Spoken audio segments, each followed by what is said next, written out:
Salah satu film horor dari Malaysia ini mengisahkan tentang sebuah cerita rakyat yang terjadi di Asia Tenggara. Ketika ada wanita hamil yang kemudian meninggal dan tidak dikuburkan dengan layak, maka dia akan menjadi vampir yang hidup kembali. Biasa disebut dengan Pontianak. Sebuah judul yang cukup menarik karena Pontianak ini juga merupakan ibu kota dari Kalimantan Barat. Apakah nama kota itu berasal dari cerita rakyat tersebut?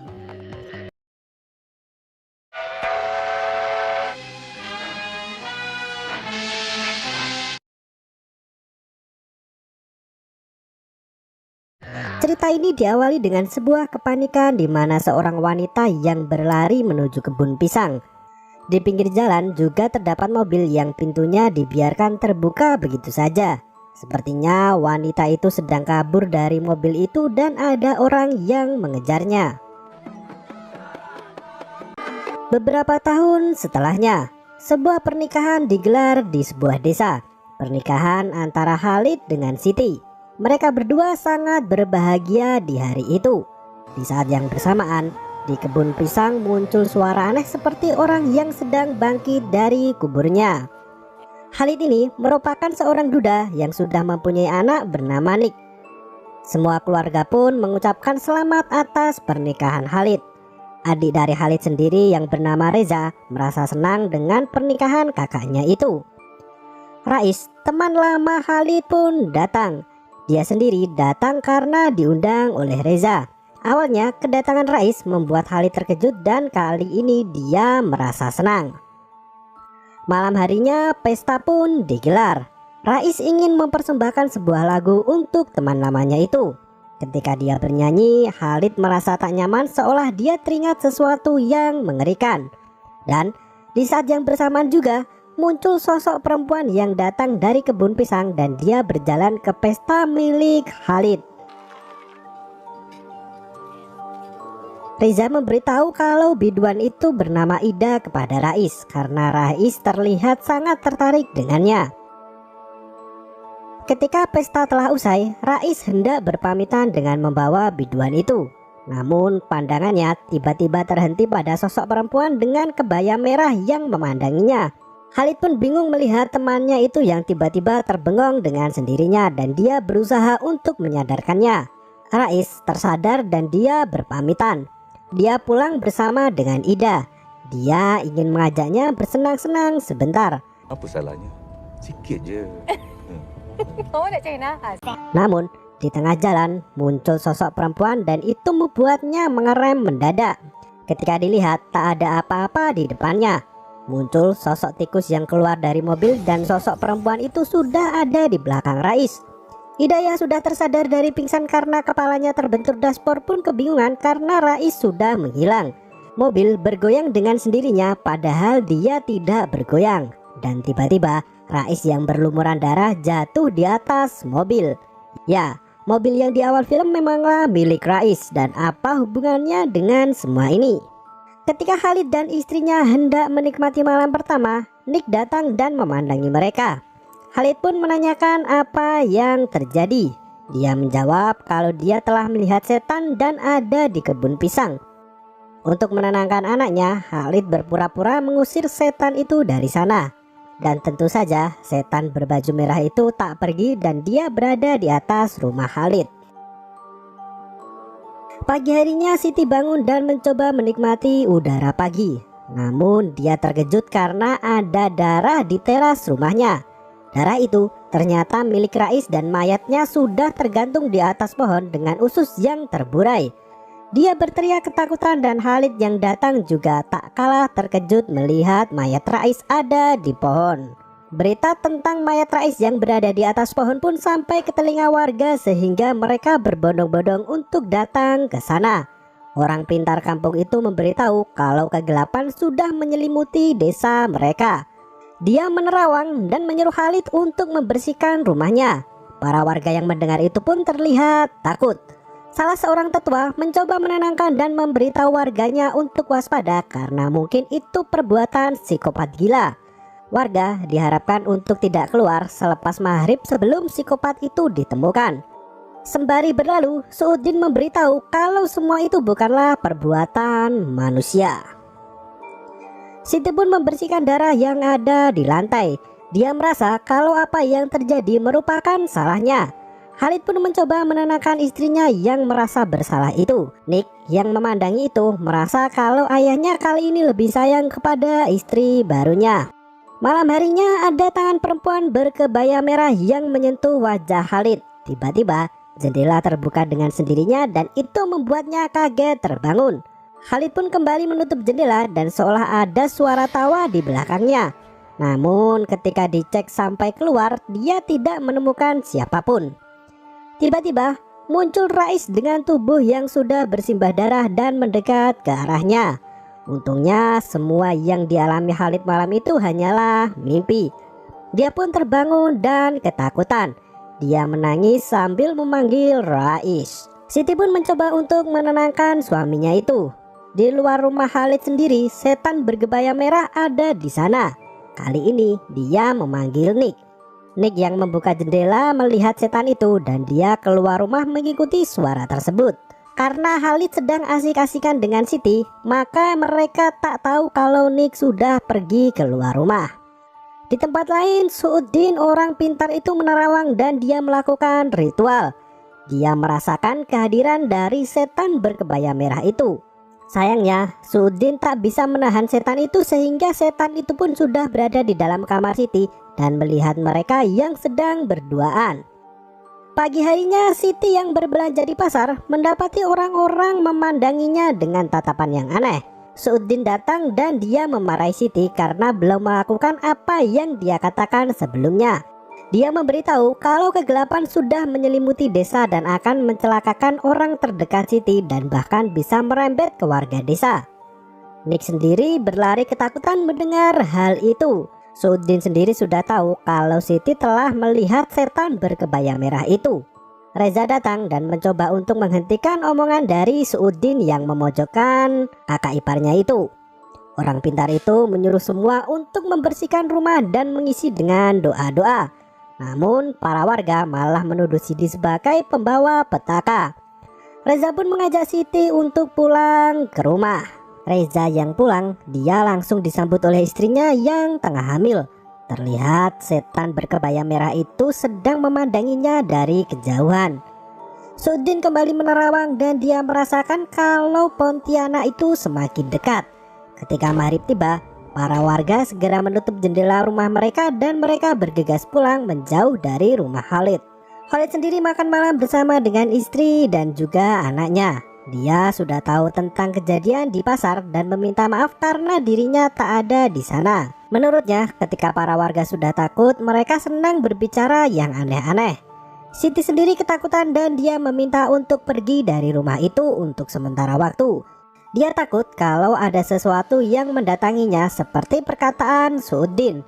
Namun Khalid tak mempercayai itu.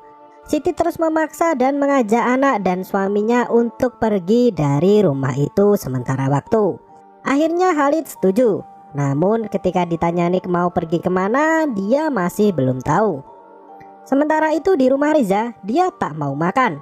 Ayahnya memberitahu kalau warga sudah mulai beranggapan apa yang terjadi kepada Rais memang karena makhluk halus. Selain itu dia juga mengatakan kalau orang kampung mulai takut dengan Siti. Mereka mempercayai perkataan Suuddin karena Suuddin merasa kalau Siti membawa sebuah kutukan. Reza tentu marah mendengar hal itu dan dia tak mempercayai Suuddin. Namun ayahnya kembali mengatakan kalau warga desa sudah terlanjur mempercayainya. Aisyah, istri dari Reza sendiri kebingungan karena dia tak tahu harus percaya kepada siapa. Dia hanya takut terjadi sesuatu yang tak diinginkan pada suaminya itu. Di dalam kebun pisang sendiri, setan berkebaya merah itu menangis dan tiba-tiba berubah menjadi putih. Dan di saat yang bersamaan, seolah Reza keracunan hingga muncul busa di mulutnya. Mereka yang kebingungan pun membawa Reza menuju ke dalam kamar. Khalid yang mendengar keributan itu segera mendatangi rumah orang tuanya. Tiba-tiba, pintu kamar tertutup dengan sendirinya. Aisyah yang kebingungan mendapati suaminya yang kesurupan dan mencekiknya. Dan ketika pintu terbuka, Aisyah sudah mengalami keguguran. Reza yang sadar pun menangis karena kehilangan bayinya. Ya, setan Pontianak itu sudah menyerang Reza dan kali ini dia mendatangi Nick seolah menyanyikan lagu selamat tidur. Pagi harinya anak Reza dikuburkan tak jauh dari rumah. Reza juga mendatangi Khalid. Dengan marah, dia mengatakan kalau bisa merasakan keberadaannya di sini. Dia bisa merasakan hasrat dendam Pontianak itu dan makhluk itu juga akan membunuh mereka. Reza yang keluar pun melihat ada sesuatu di kebun pisang. Sementara Siti sendiri berniat untuk pergi dari rumah itu. Namun kali ini Khalid terus menghalangi karena itu merupakan rumah dan juga kampungnya. Siti pun meminta penjelasan terkait ibu dari Nick yang sebenarnya. Khalid memberitahu kalau ibu dari Nick pergi meninggalkannya sendirian. Dia sangat bersikeras dengan jawaban itu. Tiba-tiba Nick yang ada di kamar sendiri tertawa terbahak-bahak seolah ada yang sedang menemaninya berbicara. Khalid segera menuju ke kamar Nick dan menanyakan Nick tertawa dengan siapa. Namun dia hanya diam saja. Khalid terus memaksa dan dia melihat Reza yang berada di luar rumah. Dia segera mengejar adiknya itu sampai di hutan. Di sana Reza mengatakan suatu hal yang Khalid tak mengerti. Dia mengatakan kalau mereka akan menanggung perbuatan yang telah dilakukan, sama seperti halnya dengan Rais. Di dalam rumah sendiri, Siti menawari makan kepada Nick. Khalid mengatakan kepada Reza kalau dia tak bersalah dan sudah menebus semua kesalahan yang telah dia perbuat. Tiba-tiba Reza kerasukan setan Pontianak itu. Dia mengatakan kepada Khalid kalau dia telah membunuhnya. Khalid menyadari satu hal, Mina. Dia pun segera pergi ke rumah dan mencari istrinya. Namun Siti yang sedang membuat makanan kebingungan. Samar-samar muncul sosok perempuan yang membawa Nick keluar. Khalid kebingungan mencari Nick dan menemukan anaknya yang sedang bermain ayunan di luar rumah. Dia meminta kepada Nick untuk menceritakan temannya itu. Nick memberitahu kalau wanita yang datang hanya ingin menjadi teman Nick dan akan melindungi Nick jika ayahnya marah. Khalid pun menyadari sesuatu dan dia segera membawa Nick pergi. Siti sendiri semakin bingung dengan apa yang sebenarnya terjadi. Dia benar-benar tak mengerti. Khalid menitipkan Nick kepada ayahnya dan dia pergi menuju ke rumah Suuddin. Orang pintar itu sudah tahu kalau Khalid akan datang. Dia mengatakan kalau dia sudah lama mencari jawaban tentang peristiwa mengerikan yang menimpa desanya, di mana banyak anak yang sakit dan anjing yang selalu menggonggong. Dia tahu kalau Pontianak sudah masuk ke desa. Dia pun langsung menanyakan siapa Pontianak itu kepada Khalid dan Khalid menjawab kalau itu adalah Mina. Dia pun menceritakan kalau awal pertemuannya dimulai 9 tahun yang lalu. Dirinya dan Mina selalu bertemu setiap minggu dan berdansa bersama. Mereka berniat melanjutkan hubungan ke arah yang lebih serius. Namun semakin lama hubungan menjadi semakin sulit hingga akhirnya Khalid terpaksa berbohong kalau dia sudah dijodohkan oleh keluarganya. Mina yang mendengar itu dari Khalid merasa kecewa dan memutuskan untuk kembali kepada keluarganya di Singapura.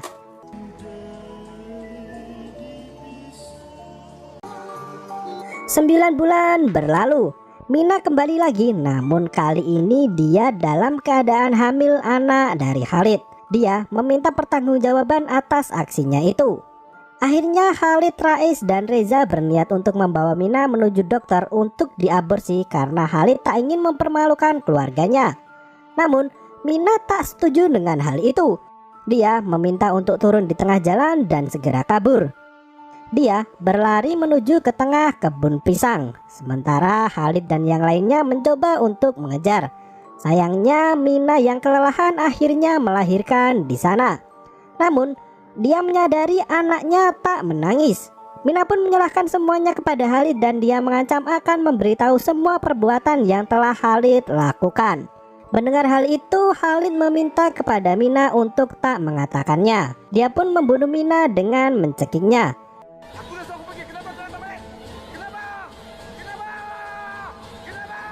Khalid meminta Reza dan Rais untuk diam tak memberitahu apa yang terjadi. Suuddin menjelaskan kalau perempuan mati ketika melahirkan harus dimakamkan dengan layak. Karena jika tidak, hanya jasad yang akan terkubur sedangkan dendam tak akan terkubur. Namun menurut Suuddin sendiri sekarang sudah terlambat karena Pontianak sekarang mengejarnya. Khalid pun melanjutkan ceritanya. Waktu itu tiba-tiba bayi Mina menangis dan ternyata bayi yang dilahirkan Mina belum meninggoy. Suudin marah mendengar cerita itu. Khalid sendiri mengaku kalau dia sudah menebus dosa dengan cara merawat anak tersebut. Ya, dia adalah Nick. Suudin memberitahu kalau anak itu sekarang merupakan anak setan. Khalid meminta tolong sangat-sangat kepada orang pintar itu. Sementara itu di desa orang-orang sudah berkumpul. Mereka menyeret Siti keluar dari rumah dan berniat untuk membunuhnya. Suudin sendiri memberi sebuah paku dan Khalid harus menancapkannya di tengkuk leher Pontianak itu. Mereka harus bergerak cepat karena Pontianak mulai menyerang desa. Khalid yang pulang pun melihat keributan di depan rumah orang tuanya. Suudin mencoba menenangkan warga. Dia memberitahu kalau warga tak salah jika menyalahkan keluarga Khalid atas apa yang terjadi. Dan Khalid pun mengakui perbuatannya dan dia mengatakan kalau setan itu memang datang karena dirinya. Dia meminta maaf atas apa yang terjadi. Warga yang mendengar pengakuan itu merasa sangat kesal dan berniat untuk mengusir Khalid. Khalid mencoba untuk menenangkan dan dia berjanji akan mengusir setan itu malam ini juga. Suudin memberitahu kalau dia akan pergi membantunya. Tetua desa itu pun menyuruh warga untuk memburu setan itu bersama-sama. Mereka pun berangkat beramai-ramai. Sementara Siti yang mendengar pengakuan Khalid pun marah dan masuk ke dalam rumah. Khalid berangkat dan Reza juga mengikutinya. Mereka semua berpencar masuk ke dalam kebun pisang. Namun satu persatu warga mulai dihabisi oleh Pontianak itu.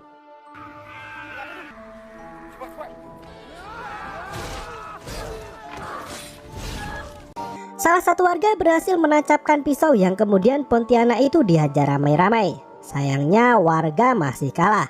Hanya tersisa Reza. Namun Reza akhirnya dihabisi oleh Mina.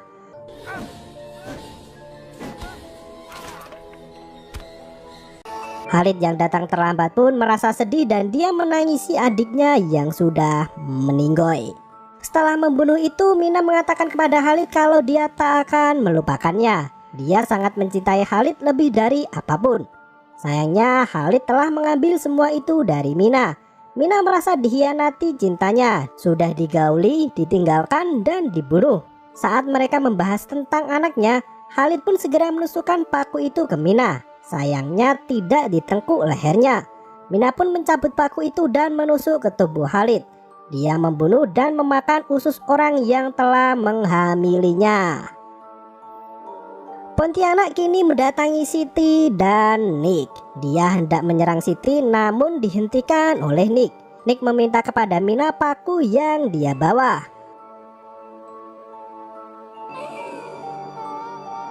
Mina pun menyerahkan itu. Semua warga desa yang ada di sana sudah meninggoy termasuk Suudin. Mina pun menyuruh Siti untuk mengikutinya. Dia menitipkan Nick untuk dibesarkan agar menjadi orang yang baik. Mina juga meminta dibebaskan dari dunia yang gelap itu. Siti pun menusuk paku ke tengkuk Mina dan film pun selesai. Cerita yang cukup simpel sebenarnya. Gimana menurut kalian? Apakah cerita rakyat mengenai Pontianak ini memang seperti ini? Atau Pontianak berubah menjadi kuntilanak? Terima kasih dan